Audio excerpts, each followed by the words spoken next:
What's up everyone, and today I will be making a response video to a very good content creator known as Fritanga. He makes pretty good videos and I enjoy watching him a lot, but I just didn't agree with his thoughts on Google's new streaming service, Stadia I believe it is called. So pretty much his video argues that if we let this new kind of game service take off, that normal gaming will stop being a thing and we will no longer have access to things like mods, being able to play offline, and many more things. And that this will just let big companies pull lots of greedy moves. And while I see where he is coming from, I do not really agree with him. Also, for the sake of time, I will not be playing his video in this, but I will leave it in the description so that you can see his side of the argument. But anyways, without further ado, let's get into the video. So one analogy he uses is when Netflix and similar services came out, DVD sales pretty much ended and that market is pretty much dead. And well, this isn't exactly true, as most movies do still have DVD releases, and every movie for sure still has digital releases.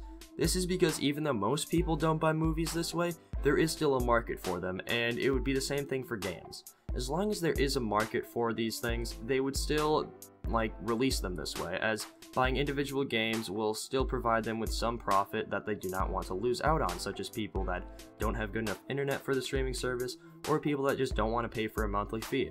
And again, there would still always, or for the foreseeable future, be a market for this, so this will still be a thing for a very long time. Fritanga also says it is bad that you have to pay a monthly subscription fee, but again, because it won't be the only option as mentioned previously, this won't be that bad.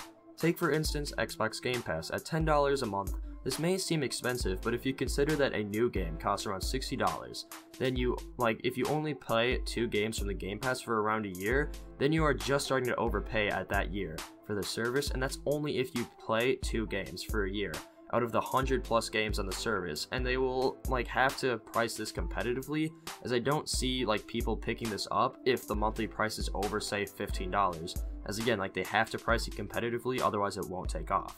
So while no, it's not for everyone, just because you don't think it is worth it doesn't mean that other people should not have the option to pay for this, and it would probably be cheaper than buying your games outright. So with that out of the way on how traditional gaming will not go away, let's talk about how he thinks the negatives of using one of these services will outweigh the pros.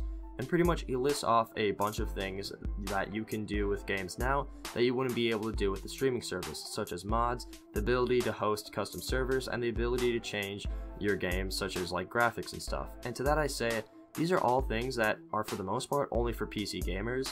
And while I agree they're very superior, a majority of gamers don't have access to these. A majority of gamers play on their Xbox, PlayStation, Switch, and even phones.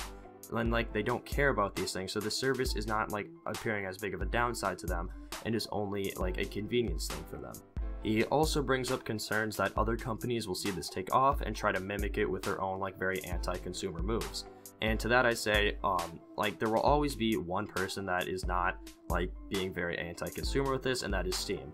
Steam has not participated in almost any of the bullshit that other big game companies have participated in, such as paid exclusives, paid online, yeah, those sorts of things. Steam doesn't do that, and I do not see this being any different.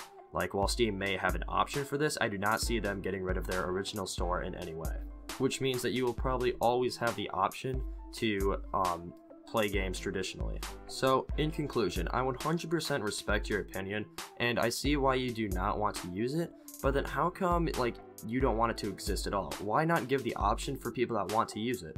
But anyways, that is all I have for this video, and I would love to hear your thoughts on the comments down below, and please subscribe if you liked the video, and until next time, goodbye.